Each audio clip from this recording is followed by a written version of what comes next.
This is my honest review of Supergirl. Did I enjoy it? Sort of. Does that mean it's a bad movie? Well, I've seen it compared to Thor Love and Thunder, which I do think is a bad movie, and Supergirl isn't bad, like Thor Love and Thunder is bad. But it has some issues. I'll try and avoid being too spoilery. The story is pretty close to the comic, but it doesn't feel like it has the weight that it should. We have Kara and Ruthie. Ruthie is introduced by having a whole family killed, but the character isn't really taken seriously in the following scenes. She's written more like a bit of a nuisance instead of a traumatised kid. She comes across like she's upset about prom. Sometimes I doubt your commitment to sparkle motion. There are some deeper scenes with her and Kara towards the end of the film, but this is down to Millie Alcock's performance, and for a lot of the film I felt like she was bigger than the script allows her to be. Something important to note is that the target audience was Gen Z and female, which I feel explains both my opinion about this film, as I'm neither Gen Z or female, but also the creator's biggest mistake. The subject matter of this movie is darker and more in depth, and we lose a lot of that because it feels like they're making a kids film. This film's like diet trauma. I really enjoyed Superman, and I went into Supergirl expecting a similar experience, and Kara's story is actually more interesting than Clark's. There's a lot more history to explore.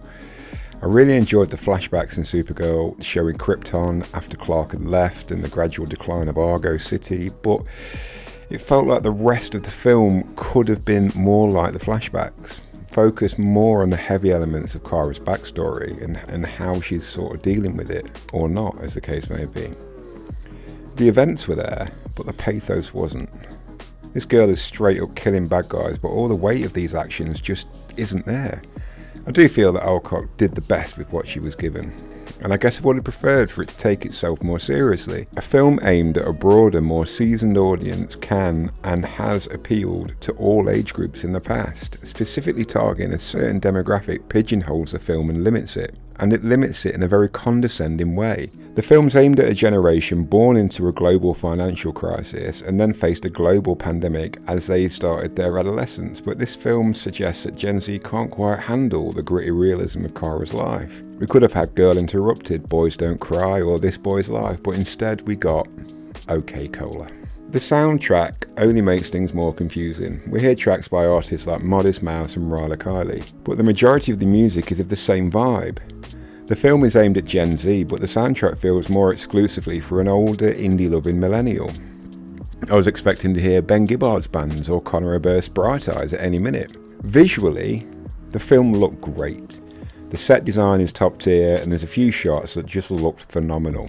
There's a scene towards the end of the film where Kara becomes upset, and she launches herself from the ground, up into the sky, through the clouds, and then through the atmosphere before letting out a silent scream in space. And this is possibly one of the coolest things I've ever seen in a movie. But, as the old saying goes, what comes up must come down. And once that scene had passed, I was then stuck back into this film. Overall, the movie felt like a weak episode from a late 90s, early 2000s TV show, like a filler episode for Stargate SG-1 or Andromeda.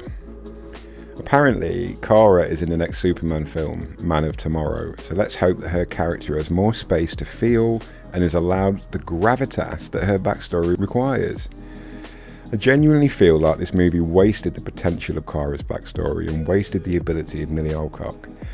In terms of Lobo, how about Nobo? Am I right, bro? That's as much as I'm going to say about that, to be honest. The movie failed to take the subject matter seriously. Don't get me wrong, I'm not fanboying for the darkness of the Snyderverse, but I do feel that aiming the film at a younger viewer and stripping it of its weight not only spoiled the film, but also underestimated the target audience. I also feel that Gunn's got a pretty impressive filmography under his belt. Over the years, he's built himself a very strong foundation for him to stand on whilst he weathers the fallout of a pretty mediocre film.